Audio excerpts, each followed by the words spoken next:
Bombas presents unsolicited gifting advice. Number 1, if they say not to get them anything, get them something. 2, underwear is a great gift, just not for your boss. And 3, those absurdly soft Bombas socks and slippers you've been eyeing for yourself, they'll love those. And the fact that for every item you purchase, another is donated to someone who needs it, they'll love that even more. Go to bombas.com/ACAST and use code ACAST for 20% off your first purchase. That's bombas.com/ACAST, code ACAST.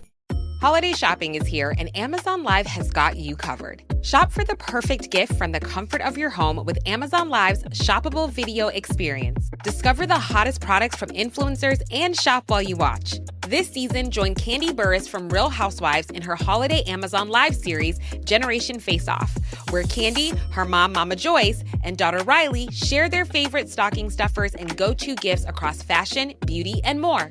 Watch and shop new episodes of Candy's series Generation Face Off now by going to amazon.com/candylive. That's amazon.com/candylive. For a limited time, use promo code CANDYLIVE for $5 off an eligible product featured on the first episode of the series. That's KANDILIVE. Promotion expires on December 25th, 2024. Limited supply of goods. Terms and conditions apply. For full promotion terms and conditions, go to amazon.com/candyterms.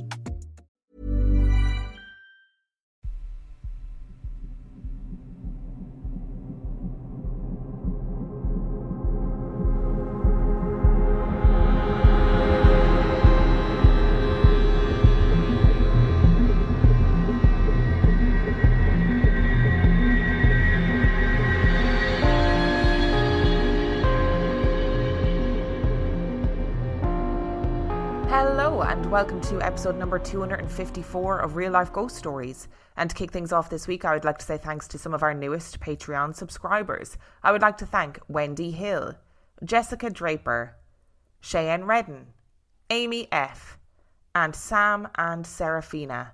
Thank you so much for subscribing to the Patreon. I love you and appreciate you every single day. And our film review this week, our film review is Daddy's Head. Daddy's Head, which is the real name of the film, was released in 2024. It is 5.6 out of 10 on IMDb and 84% on Rotten Tomatoes. In the wake of his father's untimely death, a young boy is left in the eerie solitude of a sprawling country estate with his newly widowed stepmother. Struggling to navigate the overwhelming task of parenthood, his stepmother grows distant, leaving their fragile bond at risk of collapse.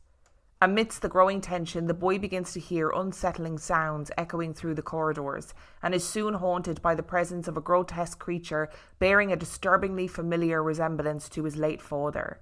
As the boy's warnings are dismissed as the imagination of a grieving child, the sinister entity tightens its grip on their crumbling lives. I've seen a lot of people talking about this film on TikTok, and again, I think I was pleasantly surprised. Like, I generally watch horror films during the day because it's just easier to schedule them in the morning time. But I watched this at night time and it definitely gave me the heebie-jeebies. And it also definitely gave me some crazy dreams. And it has played on my mind ever since. Like, I've thought about it a lot. And I think all of those things are the sign of like a decent horror film. So fundamentally, I thought the acting in this film was really good. I completely believed both characters. And it was funny because I was reading other people's reviews and a lot of people were like, I hated the acting. I thought it was wooden. I didn't like the characters at all. There was nothing to warm to. And I just believed both of the characters. You know from the beginning that they never really had a relationship, this stepmother and Isaac, the son. It is very clear that they just never bonded, never got along. She was absolutely besotted by her husband, Isaac's dad, and then all of a sudden he passes away and she is left with custody of the child, and she's given the option to kind of give him up into foster care. Like, it's all really complicated. And I do think the characters are brilliant. They are absolutely heartbroken. They are both terrified. They're both really struggling and they cannot communicate with each other, and I wanted to climb into the TV and look after both of them. And really, this is a story about grief, and fuck me, grief is so hard. And when somebody dies suddenly, oh my god, it's so hard. And I did feel like that grief is really portrayed well in this film, Because we often have this idea of like the perfect way to grieve, where people are, you know, crying and they're wearing all black and they're, you know, they're finding things difficult, but they just get on with it, you know, that kind of thing. But grief is messy and complicated, and it makes people do weird shit, and it makes people angry, and it makes people frightened, and people aren't black and white, you know what I mean? They aren't just good people.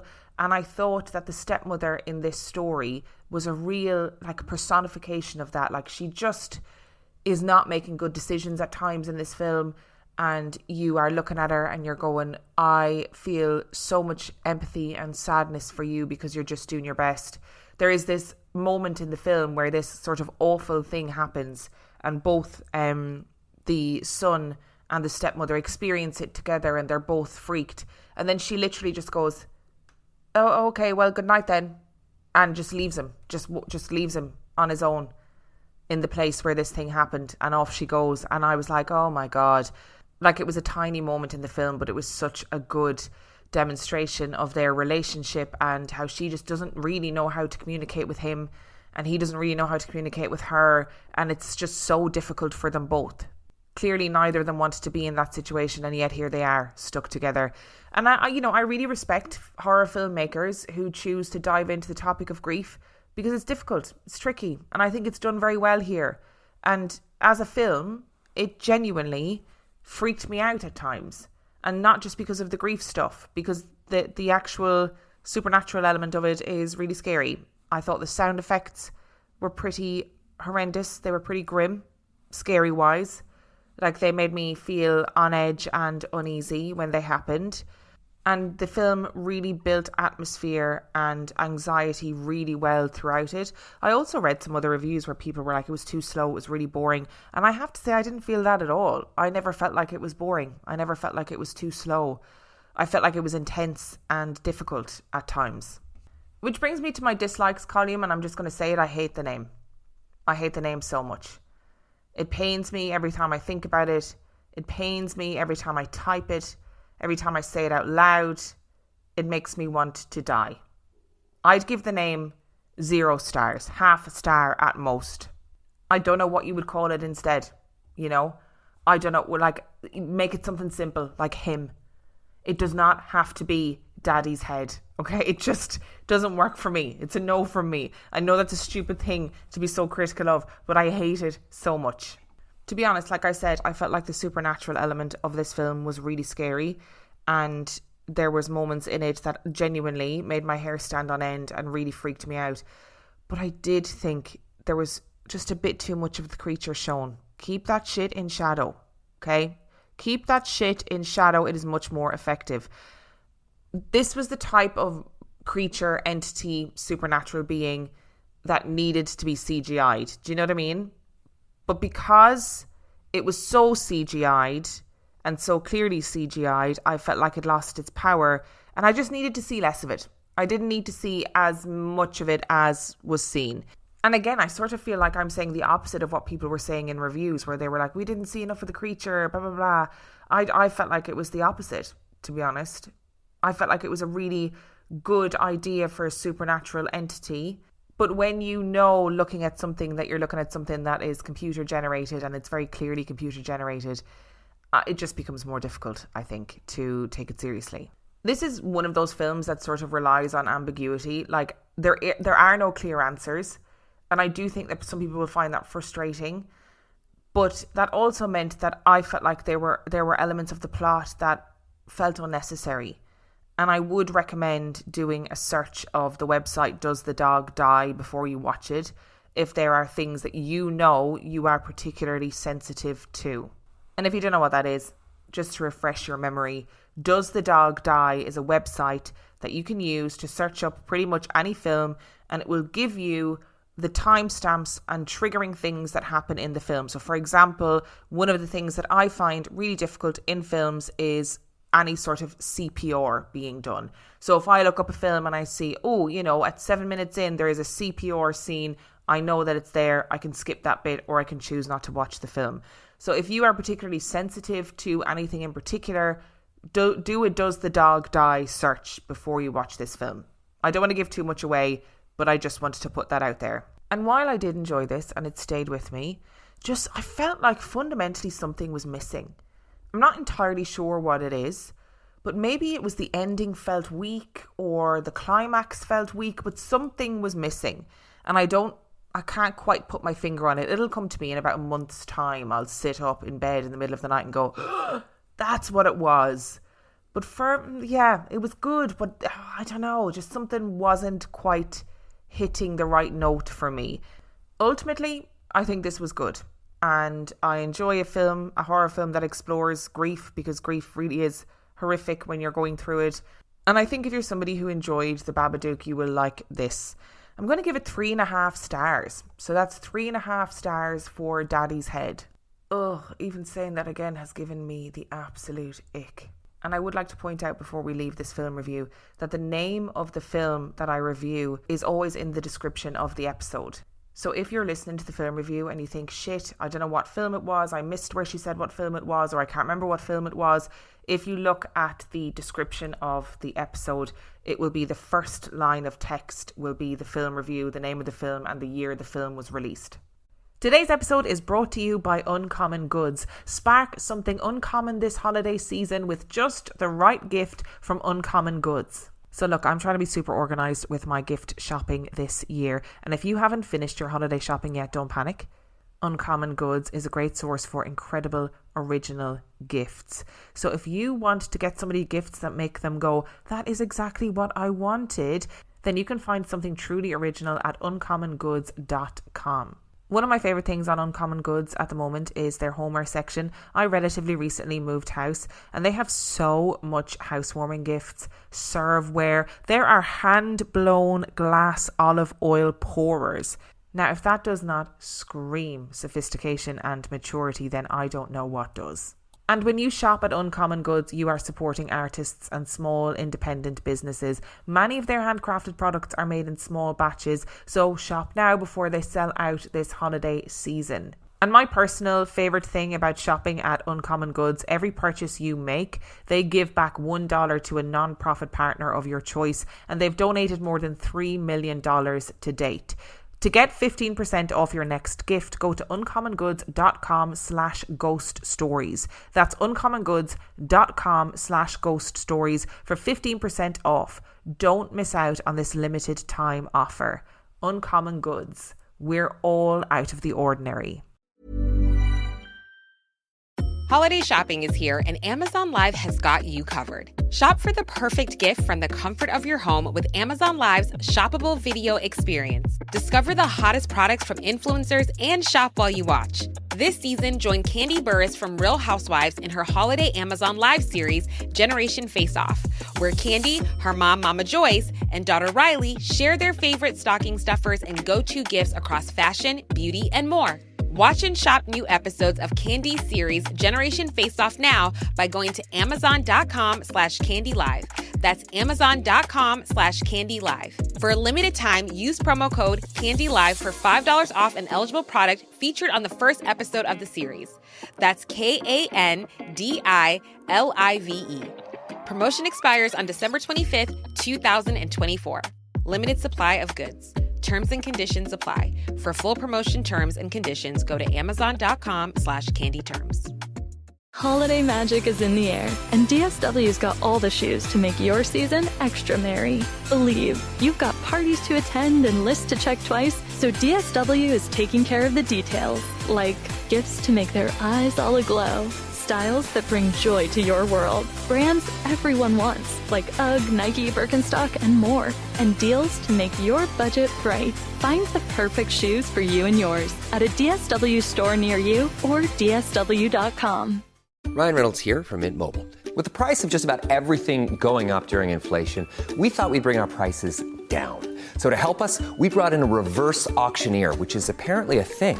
Mint Mobile Unlimited Premium Wireless. How to get 30, 30, bit to get 30, bit to get 20, 20, 20, bit to get 20, 20, bit to get 15, 15, 15, 15, just $15 a month? Sold! Give it a try at mintmobile.com/switch. $45 upfront payment equivalent to $15 per month. New customers on first 3-month plan only. Taxes and fees extra. Speed slower above 40 gigabytes. See detail.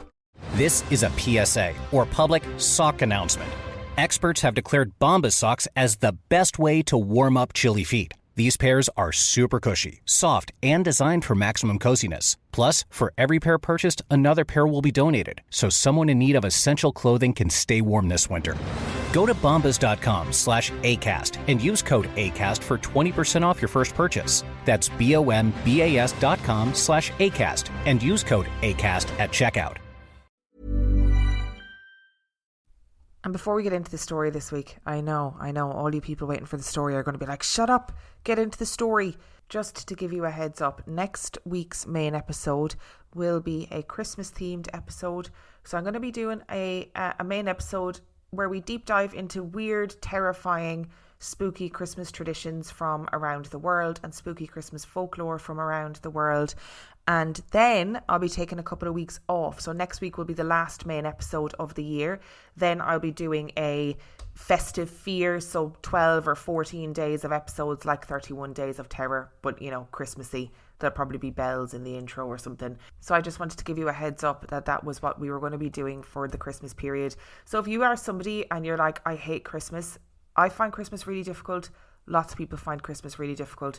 If you are one of those people, I'm going to be there with my dulcet tones, telling you scary stories every single day over the Christmas period. And for today's episode, we are going to be going to Canada. So let's deep dive into our story. Today, the Baldoon settlement in Canada is part of Wallaceburg. But back in 1804, it was one of the few frontiers of European civilization in one of the most northern parts of the known world. Hardy but desperate to make a home for themselves, early settlers broke ground along the Snai River and began establishing the village that would later go on to be called the Baldoon settlement. They named it after a town in Scotland, which just so happened to be the place where most of the inhabitants of the new Baldoon had come from. That was because the new Baldoon was being sponsored by Thomas Douglas, the 5th Earl of Selkirk, who was widely accepted to be an earl who was particularly kind and generous and genuinely wanted to look after the common people on his land. He was hoping to provide these poor Scottish farmers and their families with an opportunity to better their standings and work their own land. He was doing this by giving them the opportunity to go across to Canada and become one of the early settlers along the European frontier. And it all sounded very good on paper. But the Earl couldn't have known, or have even possibly understood, the hardships that these farmers would face out in the cold Canadian wilderness. Those early settlers were struck by harsh winters, the likes of which they had never seen before. And with harsh winters usually comes a lack of food. And that, unfortunately, wasn't all that the people of Baldoon had to deal with.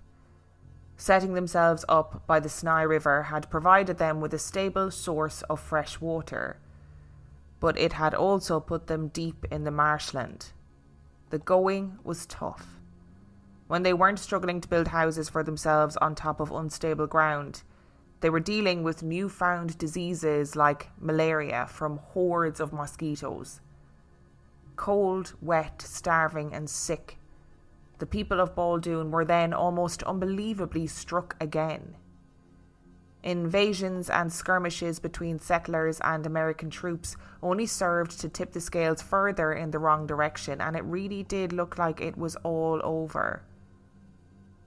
By the 1820s, Lord Selkirk had withdrawn his support and had deemed the settlement a failure.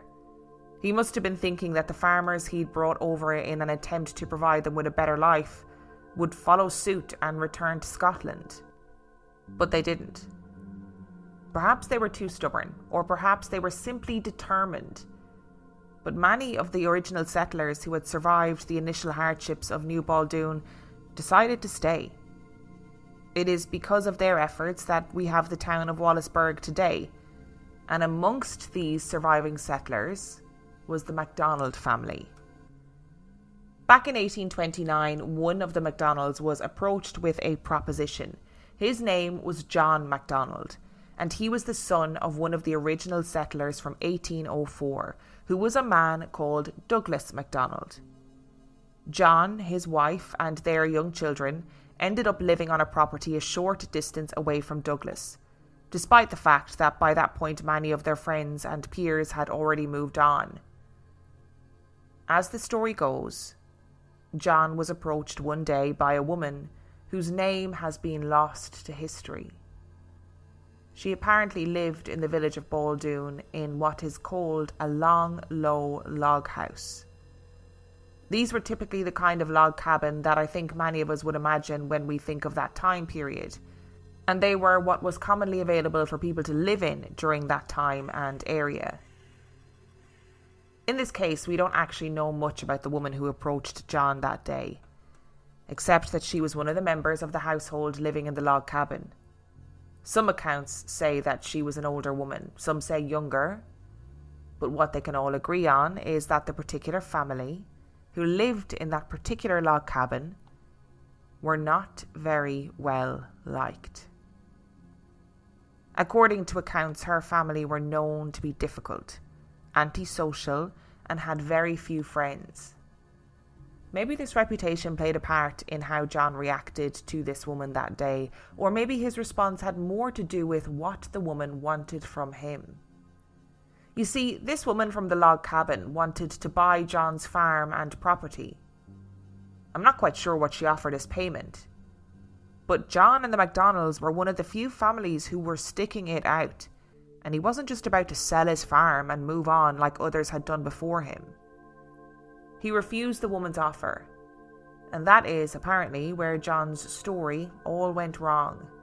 It was after John turned the woman down that unexplained and potentially very dangerous events started occurring around his home and around his young family. It all began one day when the MacDonald men were out farming in the fields, and the women were inside the barn weaving straw hats. It was while the women were working that a large pole from the top of the barn fell down and almost hit the circle of women. They managed to move out of the way in time to not get hit, but then 2 more beams came down as well. The women were terrified and they ran, screaming and crying, out of the barn towards the men working in the fields. The family chalked up the incident in the barn to bad luck or maybe just bad construction, and they went about their day. But the next thing that would happen to them would be much harder to shake off. It was shortly after that event in the barn that stones and lead bullets would start coming in through the windows of the house. These stones or bullets would apparently come crashing through the glass, only to stop and fall in the middle of the room. At first, the MacDonalds thought they were being shot at, or that someone was throwing these stones in through the windows, but whenever they went outside to check, there was no one there. This actually went on for so long that other people in the neighbourhood started witnessing these events too. We have about 20 documented witness reports who recall seeing these lead balls and stones flying into and around the MacDonald property at one point or another, and there were several attempts to figure out where they were coming from. Eventually, the family and friends who had also witnessed these flying objects began carving marks and initials into these balls and stones and throwing them into the nearby river. They had gotten the idea to check where the stones were coming from after they had noticed that several of the stones would come in through the windows soaking wet, like they had just been picked up from around the river. According to witness accounts, after throwing these marked stones into the water, they would often come back in through the windows only a few moments later. A person identified in the records as L.A. MacDougald later recounted what they remembered. "I have been present when the balls came through the windows," they said. "I and others have picked them up, putting private mark upon them and thrown them in the river, and in a short time the same balls so marked would come back through the window. At other times stones would come wet, as if they were just out of the bed of the river." The lead balls and stones started coming through the windows so often that John MacDonald apparently gave up and boarded up all the windows in an attempt to keep them out. According to accounts, The stones would just keep coming in through the boards anyway. Shortly after the incident in the barn, and while the family were dealing with the stones constantly coming in through the windows, another, more dangerous event occurred. We actually have a few eyewitness accounts of what happened next, each detailing a different part of the enormous fire that engulfed the MacDonald family home. W.L. Burnham, who was about 16 years old at the time, he was part of the efforts to put out the fire, and he recalled, "Fire would start up in different places at the same time, and when this was extinguished, it would start in other places, and so on until January 1830, when the buildings were burned to the ground." Over days, the entire MacDonald property was demolished by flames. We have a version of the same events from an indigenous hunter by the name of Solomon Partisung, who also tried to help stop the fire. "About 30 men were watching the house and putting out the fires about it," he said. "I was there when the house burned. It had been set on fire about 30 times in less than 3 hours. A small coal about the size of a hickory nut would drop in any part of the house and a flame would kindle instantly. It would take fire on the wet floor the same as if it was oil." A man named Darius Johnson recalled hearing John MacDonald talk about this event and what he had seen during the fire. MacDonald saw a large black dog sitting on the roof of a building which was on fire. And they tried to knock it off, but it would bark and show its teeth as much as to say, "Mind your own business." It stood there until surrounded by fire, when it disappeared instantly. Other witnesses would later recall seeing a large black dog, and that it would usually appear around other calamities around the village, particularly if the event had something to do with the MacDonalds. But in the meantime, with their home completely gone, John and his family had no other choice but to rely on the kindness of others to get by. They first moved onto his father's, Douglas MacDonald's farm, while they tried to get back on their feet, all the while hoping that whatever bad luck had befallen them was finally over, or at the very least would stay back on their own property. But whatever had set the MacDonalds in its sights actually followed them over to Douglas's farm. It also apparently followed them into several other people's homes after they had opened their doors and tried to help the MacDonalds and their young family out as well. Witnesses claimed to hear the sound of marching coming from the kitchen of whatever house the MacDonalds were staying in. Others claimed to see things. A woman named Victoria Hathaway gave an account of what her brother had witnessed while living with the MacDonalds. He said that things would seem to come up through the floor, she recalled, and shape themselves into different forms. Sometimes that of an Indian, sometimes that of a white man, but more often a large black dog. Again, we see a large black dog mentioned, further cementing the idea of what was tormenting the MacDonalds. Most believed that it was some sort of poltergeist that had attached itself to the family, and John acted accordingly. He asked for the assistance of the local priest and had an exorcism performed in the house, but that only seemed to make everything worse. A local head teacher called Robert Barker, who apparently was known to be interested in the occult, volunteered to get to the bottom of the MacDonalds' problems. But he was then convicted of pretending to practice witchcraft before he could help them. On a side note, he was sentenced to spend a year in jail but managed to win his appeal and was later released. But back on the farm, John was then out of ideas and was still desperate to save his family. He then felt like he had no other alternative than to seek help from a different source. She was the daughter of Dr. Troyer from Long Point, Ontario, and she apparently had a real gift for reading moonstones. The stones told the girl that the family was being haunted by a shape-shifting witch, one who had transformed herself either into a black goose or a goose with one black wing and was now loose on the family property. The MacDonalds apparently had a goose like that had wandered onto their farm, and the girl then told John what he should do next. We have an account from one of John's sons, Alan MacDonald, who described the meeting with Dr. Troyer's daughter.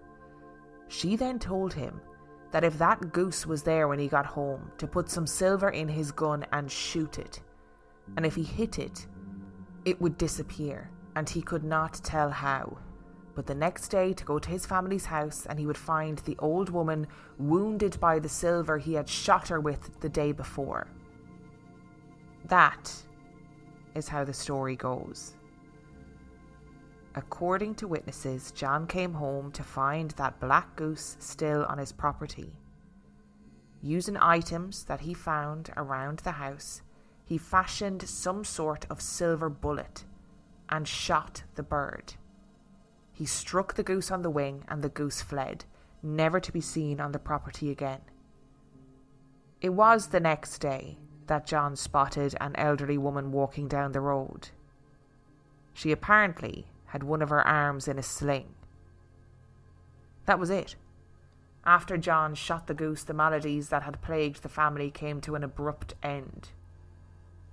What would happen to the MacDonalds over the course of these 2 traumatic years would become known as the Baldoon mystery.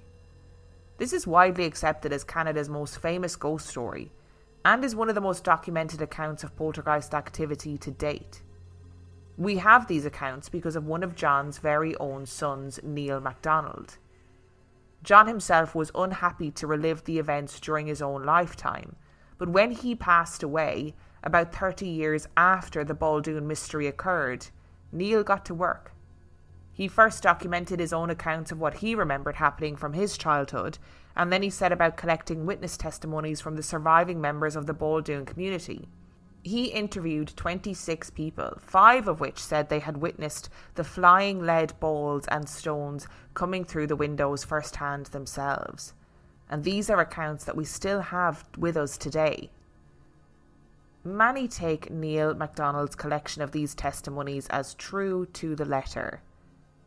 Others see his version of events as something more, a retelling and a reshaping of history, where colonists and settlers swoop in and tame this brutal, inhospitable land.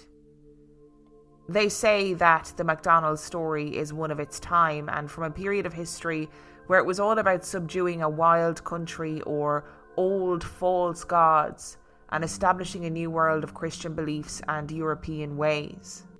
According to Sci Encyclopedia, although prefaced as a true story, Neil T. MacDonald's narrative is conveyed as a colonial rite of passage in which the settlers subdue the malevolent spirits of the land. The implication extends to the local indigenous population, the Anishinaabe tribe, whose presence predated the settlers and whose grievances were directed towards settler encroachment. The eyewitness accounts to the events act as a plot device that moves the story along and offers a dialect that works through the failure of frontier settlement. Analysis of the story has varied over time, from historical folkloric studies, psychoanalytical to indigenous studies.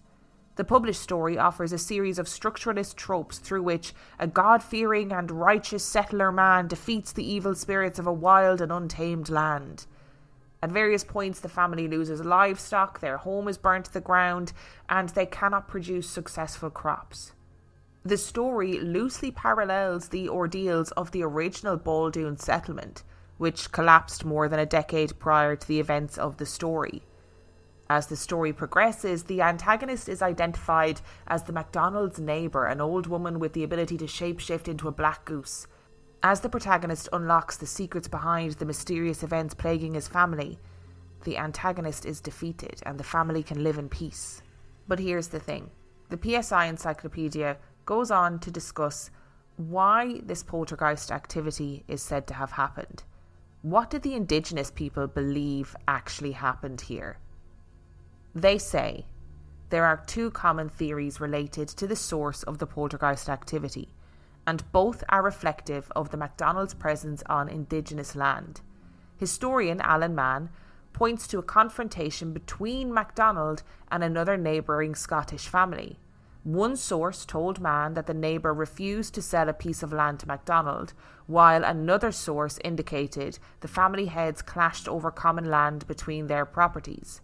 The land in question was the site of an indigenous graveyard that was disturbed while the land was being cleared for farming. The tension over land is apparent throughout the Baldoon mystery, and the implicit references to indigenous peoples is derogatory.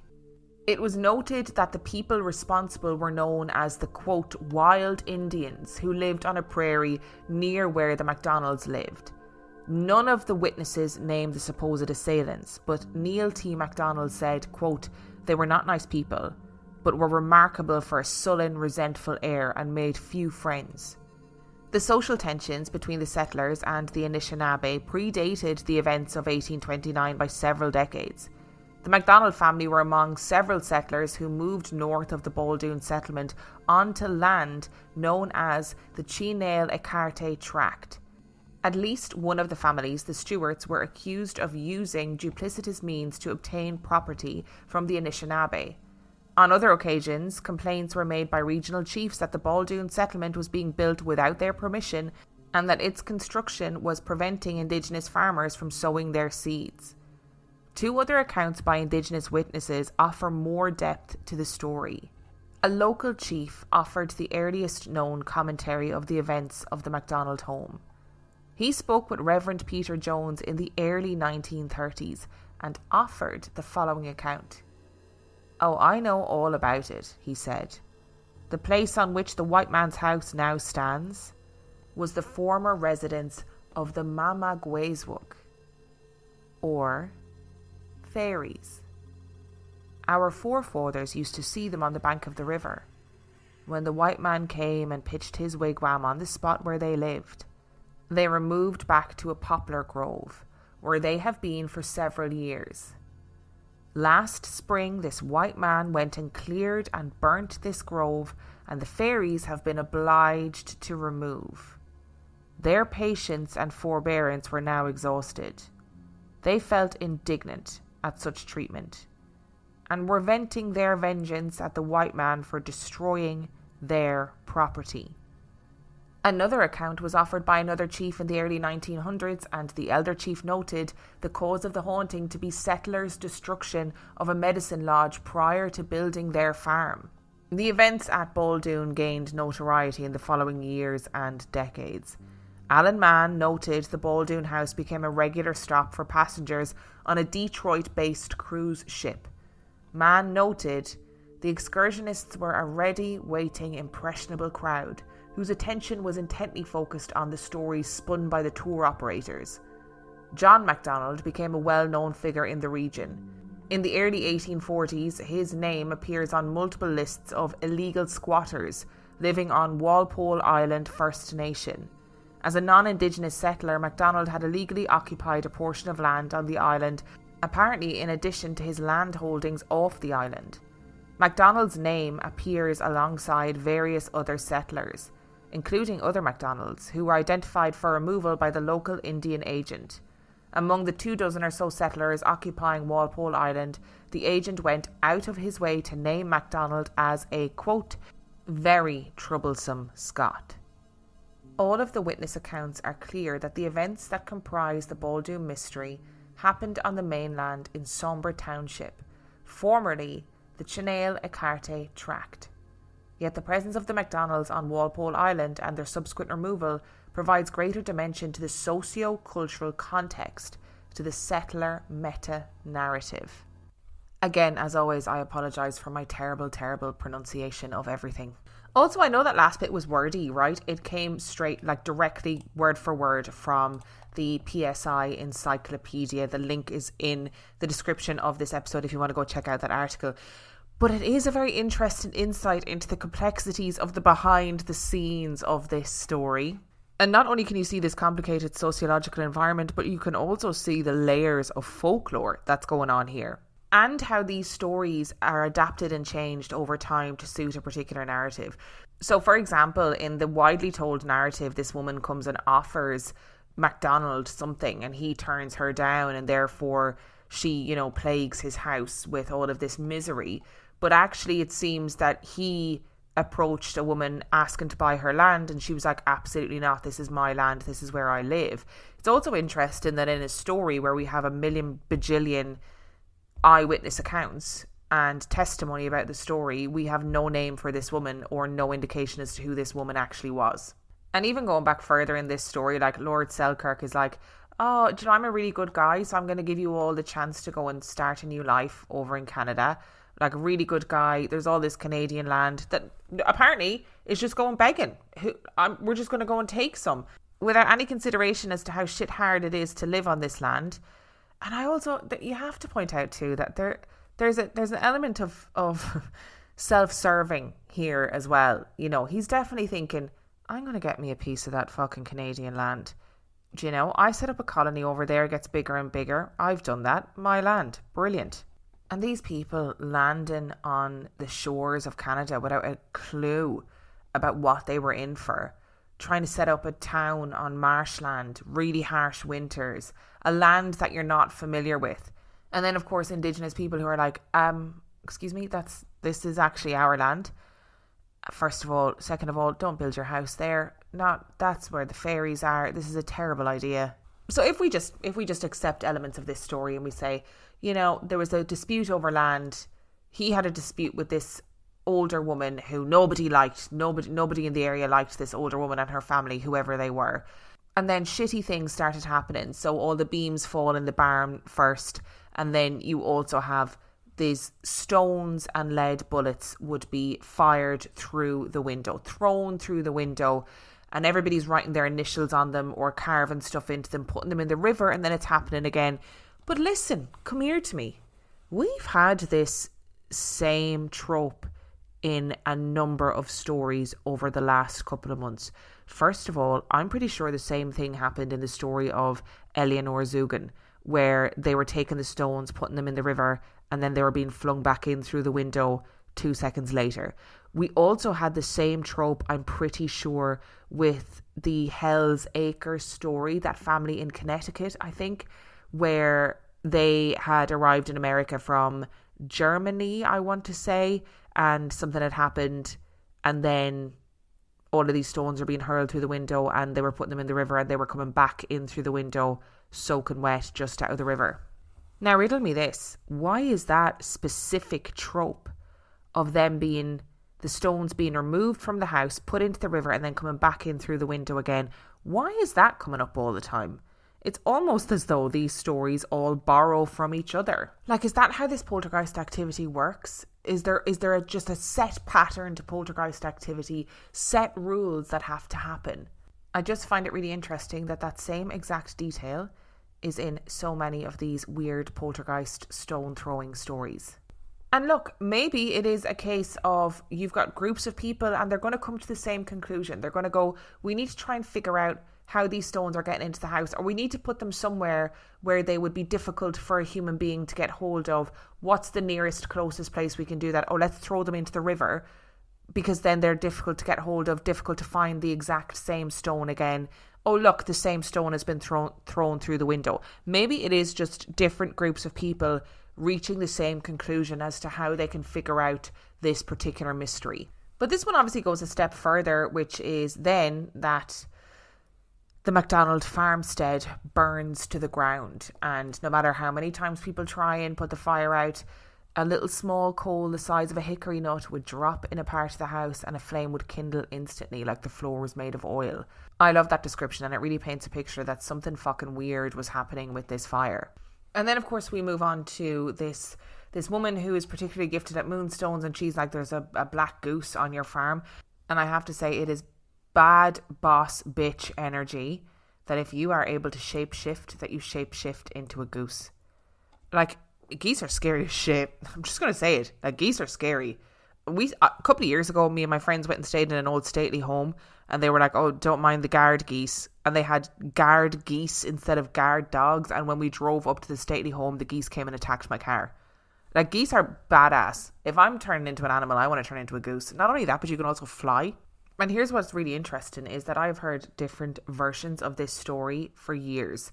This is a story that happens all the time also in English folklore and in Irish folklore, which is somebody is seeing a hare or an animal, they're having loads of bad luck on their farm, and this animal has suddenly appeared on their farm and they decide to shoot it, and the next day they see the weird old woman in the village limping along because she's hurt her leg, or she's, like in this instance, she's got her arm in a sling. So that element of the story is really, really steeped in folklore.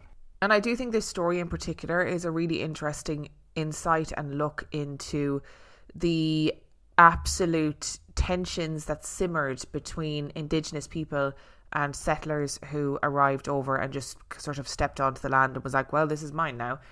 And Indigenous people who were like, hang on, first of all, stop calling our culture and our customs, savagery. Second of all, you can't just come here and take our land. Like, that's not how this works. And listen, it's entirely possible that weird poltergeist shit happened on this farm. I don't necessarily believe that an old Indigenous woman turned into a black goose and was the cause of all of these problems. I think she was potentially a good scapegoat for the story, and it also drives the narrative of the white man coming in and, taming the wild land, as was said in the story. However, when an Indigenous person says, excuse me, I wouldn't do that, there are fairies there, then let me tell you, I would not do that. Whatever that is, whether it's burning down poplar trees or moving your house onto particular land, if an Indigenous person or a person who is familiar with the land says, "Ooh, I wouldn't do that. That's fairyland." Even now, to this day, I'd be going, "Oh God, yeah, thank you for letting me know. Oh no, thank you. I don't want any fairy bullshit. No way, no, thank you." And look, here's the thing, right? I love stories like this. I love stories where there's sort of this weird blur between folklore and reality.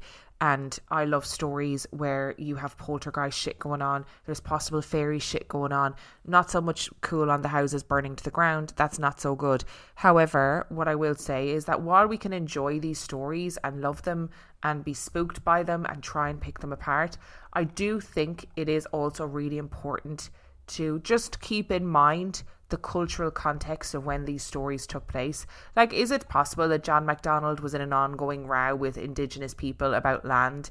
Is it possible that, the people who were involved in this story were keen, consciously or subconsciously, to paint the Indigenous people on the land as enemies?